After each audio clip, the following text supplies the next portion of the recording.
Hello, fabulous Scorpio. Welcome to your horoscope for the month of January 2014, Love Focus. I am your astrologer, Nadiya Shah. Thank you for being here, and Happy New Year.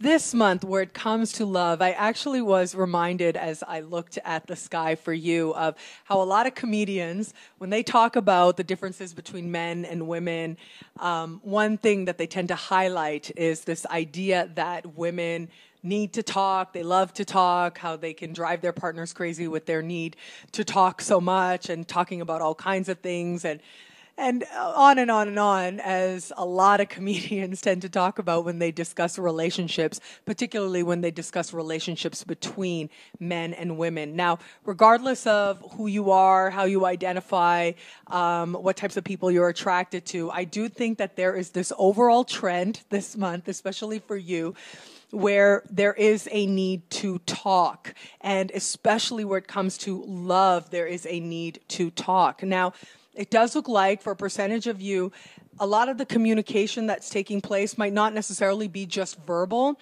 but there does seem to be a strong element of writing, of internet interactions, of typing things out, and sending messages along those lines, instant messages, text messages, all that type of thing.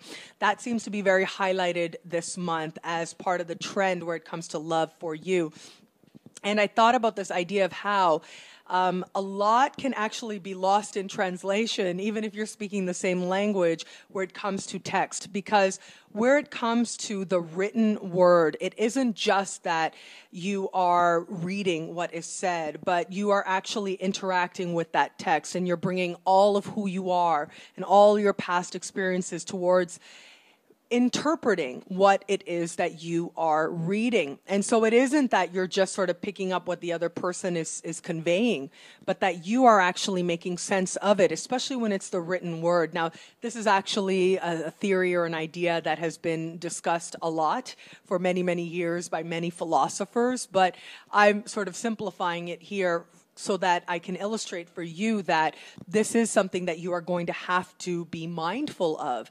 The possibility that you are a person who is not just receiving information, but that you are actually interpreting it. And I do think that there is the likely possibility for some of you out there that you will be interpreting things maybe not so clearly, maybe not so accurately. For some of you, this means you're going to be interpreting things as maybe much more meaningful or much more significant, much more consequential than they actually may be. And for others of you, you may be taking things in a way that's a lot more lighter and not as intended. And so you are going to need a little bit of time, maybe once we get you past this month, to really understand what the intention was behind everything conveyed.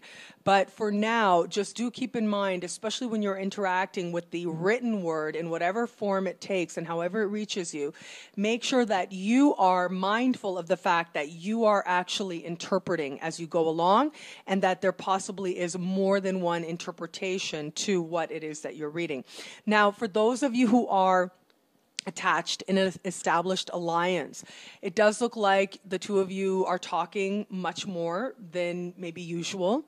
And of course, this aspect of maybe not fully interpreting things accurately is there. It tends to be a little less likely that you're going to misinterpret things when the communication is happening in person. But do be mindful that there is that part of you that is going to want to see things and interpret things in a way that may be either kinder or may be based more on your previous experiences than what is actually happening in this moment. And so you want to be mindful of that. Give the other person the benefit of doubt while still being mindful that all may not be so clear. And still, I do think that for others of you, especially those who are not attached, in your interactions with new people, the likelihood of you being the one who actually says something that is sort of misinterpreted by the other person and invokes a certain reaction could lead you saying, wow, what did I do to get that reaction? Like, what is it? Did I say something? How were my words conveyed? How is it that they interpreted this in this way? But ultimately, this is really good because what you are getting the chance is to see how it is that other people respond to different ideas, different stimuli, different communication. And so this is going to be really important for you to understand how other people sort of choose their reactions and the level of consciousness they choose to bring to their communications. One thing is for sure, though, there are a lot of ways to understand the same message. And ultimately, a lot of those ways are determined by who you are in the moment that you receive that message, what's been happening up until that point, and what it is that you're looking forward to going beyond that. And this is going to be part of the lesson highlighted for you, especially where it comes to love.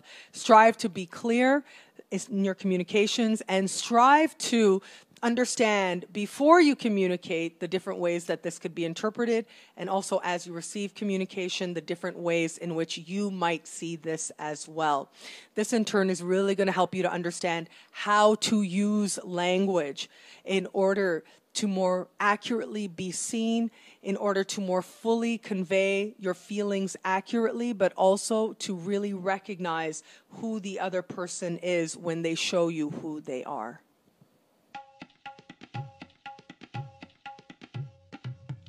Thank you for watching. It'll be a great month. Be fabulous and enjoy.